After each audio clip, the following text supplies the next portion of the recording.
In the last video, I was talking about why religion doesn't have a monopoly on codes of morality, rules on how we live our life. In this video, I'm going to be talking about why religion equally doesn't have a monopoly on theories of the good, even absolutist theories of the good. Theists who gain their morality from God only have one conception of what is good and what is not. If it is good, it's something that God has told us to do. That is the single conception, and this is great because it gives them a sense of absolute values that they can apply, and they know these values are right, fundamentally right. You can accept these because God has told us to do it. I've heard theists argue recently that surely theism is the only way to go because that's the only thing that gives you an absolute sense of what is good, and surely an absolute sense of what is good is the only thing you could base any universal morality on, and surely that is what is necessary. That is what is required for us to be happy and for us to live a good life.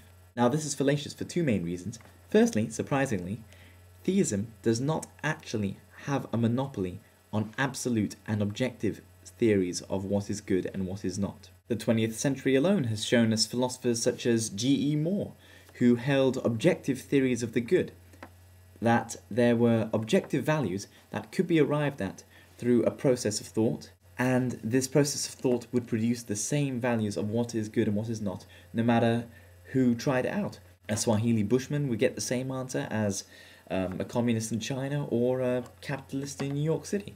Now, what this means is, even if absolutes are indeed fundamentally necessary for the world and for society or whatever you like, then you still don't need religion. These theories still exist. And these are theories not based on pure acceptance, pure blind acceptance. These are theories actually based on a process of thought. Now, I don't know about you, but I find that preferable. The second problem with the theist's argument is that to have a universal morality based on a faith-based assumption of an absolute sense of the good, you have to have a single religion.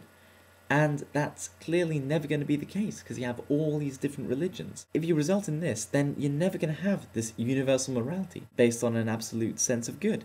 So surely it's better to at least debate what is good and what is not, because then there's actually a larger chance, in my opinion, of people coming together and deciding on what is good and what is not.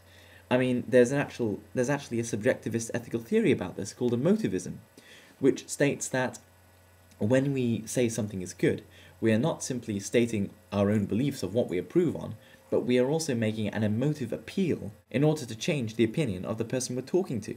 This eventually, on the emotivist's theory, result in greater social cohesion, simply because if everyone is open to ethical disagreement, if everyone is open to the fact that their conception of what is good may be incorrect, this subjective theory of what is good would actually result in a more cohesive society than people dogmatically following what their religion tells them to be good.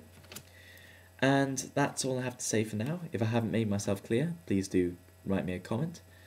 If not, thanks for watching and goodbye.